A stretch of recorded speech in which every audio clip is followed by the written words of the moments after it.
சர்க்கம் 22 மந்திர உபதேசம். இவ்வாறு வசிஷ்டர் கூறியதும் மாமன்னர் அகமகிழ்ந்து ராமனை லட்சுமணனுடன் கூட சபைக்கு வருமாறு கூப்பிட்டு அனுப்பினார்.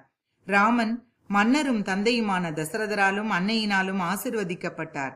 புரோகிதர் வசிஷ்டரால் மங்களமான வேத மந்திரங்களால் மந்திரக்காப்பு செய்விக்கப்பட்டார். மன்னர் தசரதர் பாசத்திற்குரிய மைந்தனை உச்சி முகர்ந்து உள்ளம் உவகையுற குச்சிக்க புத்திரரான விஸ்வாமித்திரரிடம் ஒப்படைத்தார். தாமரை கண்ணனான ராமன் விஸ்வாமித்திரரோடு செல்ல இருப்பதை அறிந்து காற்றானது தூசு தும்பு இல்லாமல் உடலை மெல்ல வருடிக்கொண்டு வீசிற்று. மகாத்மா ராமன் பயணத்திற்கு ஆயத்தமானதும் மலர் மாறி பொழிந்தது. தேவதுந்துபிகள் முழங்கினர். சங்கு மற்றும் பேரிகைகளின் பேரொலி எழுந்தது. முன்னால் விஸ்வாமித்திரர் சென்றார். அவர் பின்னால் பெரும் புகழ் படைத்தவரும் வில்லேந்தியவரும் முன்னுச்சி குடுமி உடையவருமான ராமன் சென்றார். அவரை சுமித்ரையின் மைந்தன் லட்சுமணன் பின்தொடர்ந்தான்.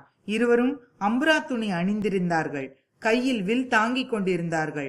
தம் பேரொளியால் 10 திசைகளையும் பிரகாசப்படுத்தி கொண்டிருந்தார்கள்.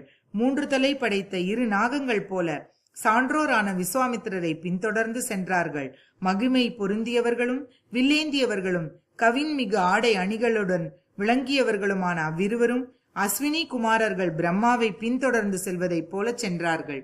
காந்தி பொருந்தியவர்களும் உடல் அழகு பெற்றவர்களும் திருவளர் செல்வர்களும் சுற்றிலும் ஒளியை பரப்புபவர்களும் குற்றமற்றவர்களுமான ராம லட்சுமண சகோதரர்கள் பரமேஸ்வரனை பின்தொடரும் அக்னி குமாரர்களைப் போல விஸ்வாமித்திரரை பின்பற்றி சென்றார்கள். 1.5 யோஜனை தூரம் கடந்து சென்று சரையுவின் வலது கரையை அடைந்ததும் ராம என்ற இனிய சொல்லை கூறினார் விஸ்வாமித்திரர். குழந்தாய், அகத்தூய்மைக்காக ஆச்சமனம் செய். காலதாமதம் செய்யாதே. பலா அதிபலா என்ற மந்திரங்களை நீ ஏற்றுக்கொள். இவைகளை பலனை கேட்பாயாக. களைப்பு, காய்ச்சல், உடல் தேய்வு முதலியன உண்டாகாது. தூங்கிக் கொண்டிருக்கும் போதோ கவனக்குறைவாக இருக்கும் போதோ கூட நிசாசரர்கள் உன்னை தாக்க முடியாது. மண்ணுலகில் உனக்கு நிகரான தோல் வலிமை உடையவர் எவரும் இருக்க மாட்டார். மூவுலகிலும் உனக்கு ஈடானவர் யாரும் இருக்க முடியாது. அழகிலோ சாமர்த்தியத்திலோ மெய்ஞானத்திலோ அறிவை கொண்டு காரியத்தை நிச்சயிப்பதிலோ பிறர்களுக்கு கேள்விகளுக்கு பதில் சொல்வதிலோ உனக்கு சமமானவர் இந்த உலகத்திலேயே எவரும் இருக்க மாட்டார். எல்லா மந்திர ஞானத்திற்கும் தாய் போன்றவை பலா அதிபலா என்ற மந்திரங்கள். இந்த மந்திரங்களில் நீ சித்தி பெற்றுவிட்டால் உனக்கு நிகரானவரே இருக்க மாட்டார்கள். மனிதருள் மாணிக்கமே, பயணம் செய்து கொண்டிருக்கும் போது இந்த மந்திரங்களை ஜபித்தால் பசி தாகம் உனக்கு ஏற்படாது. இந்த 2 மந்திரங்களிலும் நீ வல்லவனாகிவிட்டால் எல்லையில்லாத புகழ் உன்னிடம் வந்து சேரும். மிகுந்த சக்தியோடு விளங்கும் இவ்விரு மந்திரங்களும் பிரம்மாவின் புத்திரிகள். காக்குத்தனே, உனக்கு இவைகளை உபதேசிக்க விரும்புகிறேன். மிக உயர்வான பலன்களை அளிக்கக்கூடிய இந்த வித்தைகளை பெற்றுக்கொள்வதற்கு நீ தகுதி உடையவன். அறம் தவறாதவனே, உன்னிடம் சர்வ வல்லமையும் முன்னரே இருக்கிறது என்றாலும் இவை இன்னும் பெருமையை அளிக்கும் என்பதில் சந்தேகமில்லை.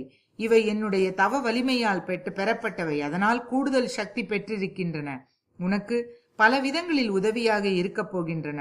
உடனே ராமன் மலர்ந்த முகத்துடன் ஆச்சமனம் செய்து தூய்மை பெற்று மாசற்ற இதயம் கொண்ட மாமுனிவரிடம் இருந்து 2 வித்தைகளையும் ஏற்றுக்கொண்டான். வித்தியைகளை மந்திரங்களை பெற்றுக்கொண்டதும் சரத்கால சூரியன் போல பேராற்றல் பெற்றவராக மிகவும் பொலிவுடன் திகழ்ந்தார்.